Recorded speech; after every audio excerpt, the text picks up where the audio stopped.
La vicenda delle banche popolari venete e del clamoroso crack che ha coinvolto Banca Popolare di Vicenza e Veneto Banca si avvia verso l'ultimo atto. Sono state infatti formulate le proposte di condanna per Zonin e gli altri 5 imputati del processo. La procura chiede 5 anni e 10 mesi per l'ex presidente della Banca Popolare di Vicenza Gianni Zonin. Le richieste complessivamente sono state ridotte di 8 mesi, alcuni reati sono finiti in prescrizione.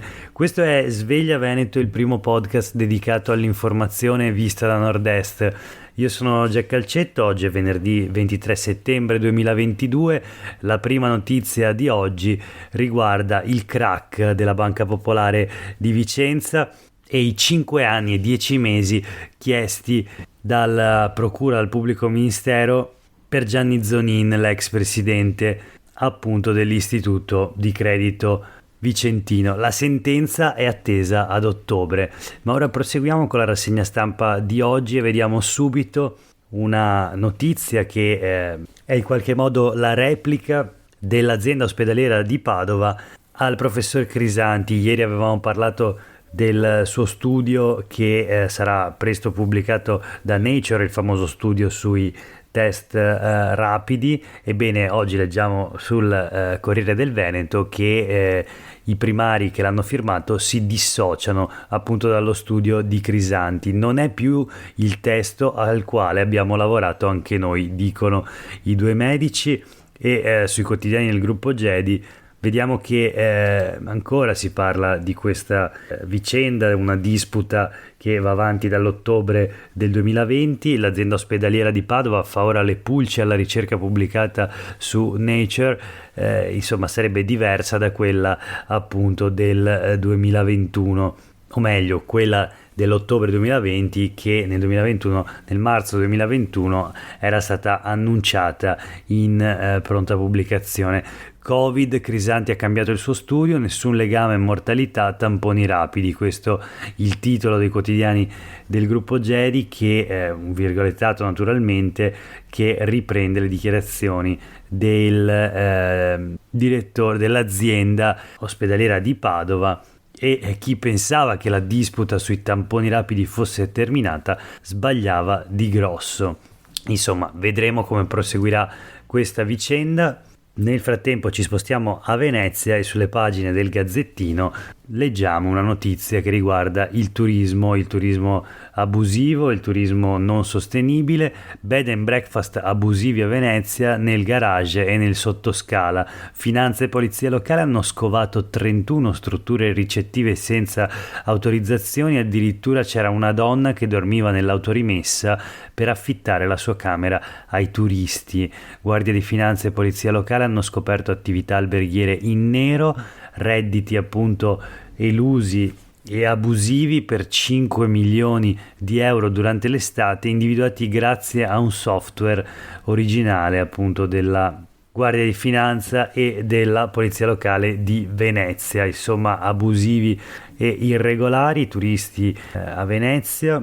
Una notizia che arriva proprio nei giorni in cui si discute e fa discutere la tassa di ingresso proposta da Brugnaro come panacea per tutti i mali, uno strumento che però non servirebbe a regolare i flussi turistici in quanto non prevede una soglia, o meglio la prevede, ma al superamento della soglia prevista dal comune basterà semplicemente pagare un sovrapprezzo, una tassa un po' più alta, e si potrà comunque entrare a Venezia. Insomma, si va verso una città che sempre più assomiglia a un parco a tema in cui si paga il biglietto per entrare. Ci spostiamo ora a Treviso, sempre sulle pagine del Gazzettino di oggi. Si parla di sicurezza stradale, 5 scontri al giorno sono causati dal telefonino. Siamo a Treviso Comune, nella città di Treviso, record di incidenti dovuti alla distrazione.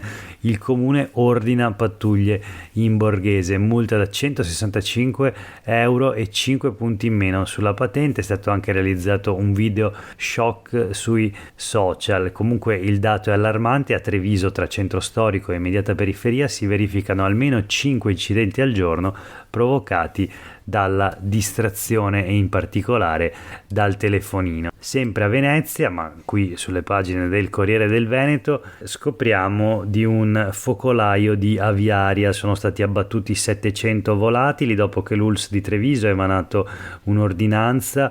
Il focolaio in un allevamento di Silea in provincia di Treviso, dove appunto è stata riscontrata l'influenza aviaria. Il provvedimento è stato preso alla luce dei campionamenti eseguiti dall'Istituto Zooprofilattico, che ieri hanno dato esito positivo per l'aviaria ad alta patogenicità, per cui subito si è riunita l'unità di crisi della regione, si procederà all'abbattimento e alla distruzione delle carcasse degli animali e verrà predisposta un'ordinanza del presidente della giunta regionale in cui verranno assunte diverse misure nella zona di protezione, quindi entro 3 km dal focolaio, e in quella di sorveglianza fino a 10 km.